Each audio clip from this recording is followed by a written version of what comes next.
وبرکاتہ۔ امید ہے کہ آپ لوگ خیر و عافیت سے ہوں گے۔ سوال و جواب کی اس محفل میں آپ کا استقبال ہے۔ پہلا سوال ہے کہ فجر اور عصر کی نمازوں کے بعد تسبیح فاطمی دونوں ہاتھوں سے گنی جائے گی یا صرف دائیں ہاتھ سے؟ محی الدین پنجاب۔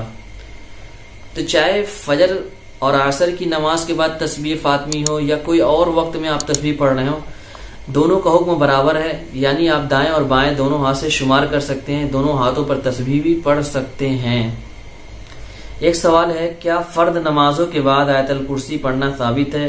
عبد المعیز صاحب، بنگلور۔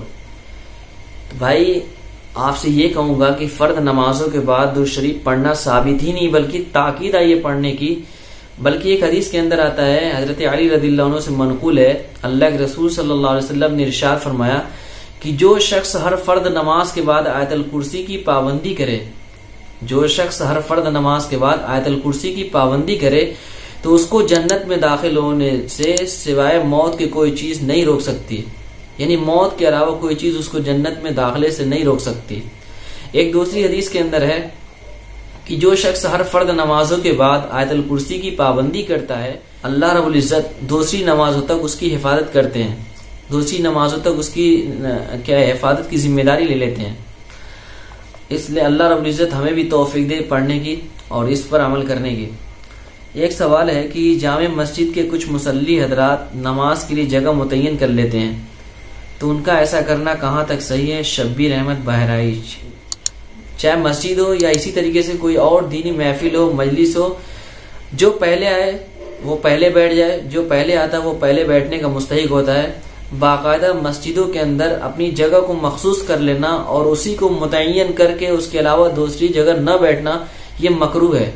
فتاوی ہندیہ کے اندر ہے، وَيُكْرَهُ لِلْإِنسَانِ أَن يَخُصَّ لِنَفْسِهِ فِي الْمَسْجِدِ أَن يُصَلِّيَ فِيهِ، کہ ایک شخص کے لیے، کسی انسان کے لیے مکروہ ہے کہ وہ مسجد کے اندر کوئی جگہ مخصوص کر کے اس میں نماز پڑھے، اس لیے ایسا کرنا مکروہ ہے۔ ایک سوال ہے کہ قرآن و حدیث کی روشنی میں بتائیں کہ لڑکیوں کے کان ناک چھدوانا کہاں تک ثابت ہے یا یہ کہ یہ محض رسم ہے؟ سیدہ عائشہ آسام۔ تو عورتوں کو بالی وغیرہ پہننے کی اجازت ہے، عورتوں کو بالی وغیرہ پہننا جائز ہے، اب اس کے لیے کان اور ناک چھدوا بھی سکتی ہیں، جائز ہے، یہ بھی درست ہے۔ ایک سوال ہے کہ اگر کسی مسلمان بچے کا ختنہ کسی وجہ سے نہ کرایا گیا تو کس کو گناہ ہوگا؟ ختنے کے لیے کیا کرنا پڑے گا؟ کیا وہ مسلمان ہوگا یا نہیں ہوگا؟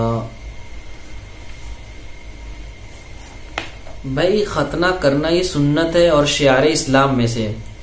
اگر کوئی بچپنے میں ختنہ نہ کرا سکا اور وہ جوان ہو گیا تو ایسی صورت میں ختنہ نہ کرانے کا گناہ جو ہوگا وہ والدین پر ہوگا۔